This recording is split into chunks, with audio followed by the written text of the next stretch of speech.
Elon Musk poursuit en justice le fabricant du chat, GPT, en justice contre OpenAI pour rupture de contrat, en faisant passer le profit avant le bénéfice de l'humanité. Le procès d'Elon contre OpenAI, le développeur d'intelligence artificielle le plus connu, a fait la une des journaux.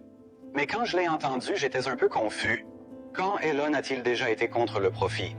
Alors j'ai creusé, j'ai lu, et j'ai vu beaucoup trop de ces gars parler de l'IA. Je pense que l'IA sera une révolution technologique à l'échelle de la révolution agricole, industrielle, informatique. L'IA est sur le point de révolutionner la biologie et la génomique numérique, ainsi que l'intelligence artificielle, dans le domaine des transports et de la vente au détail. C'est une renaissance. Il s'agit d'un ensemble d'avancées qui changent le monde. D'ici à ce que ces poursuites soient tranchées, nous aurons un dieu numérique. J'ai remarqué 3 choses. Que l'essor de l'IA est inévitable, qu'il va tout changer dans nos vies, et qu'il y a une guerre qui se prépare entre une poignée de milliardaires pour en prendre le contrôle. Nvidia est devenue l'une des actions les plus précieuses de tous les temps, produisant des puces pour l'IA. Microsoft a atteint une valorisation de plus de 3 000 milliards de dollars sur la base de ses travaux sur l'IA, et OpenAI a triplé de valeur en seulement 10 mois.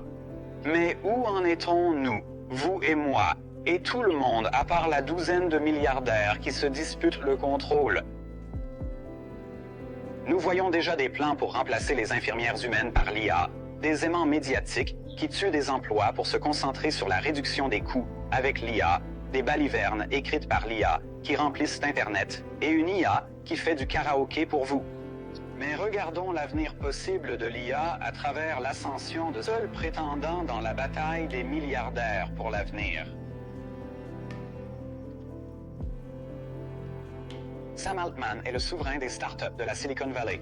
Je pense que le président de YC est en quelque sorte le leader officieux du mouvement des startups. YC est eCombinator, une importante société de capital risque et incubateur technologique qu'Altman a dirigé de 2014 à 2019. Il s'était d'abord connecté à YC en 2008, lorsque l'entreprise a financé son application en boucle alors qu'il avait 19 ans et portait 2 appels chauds.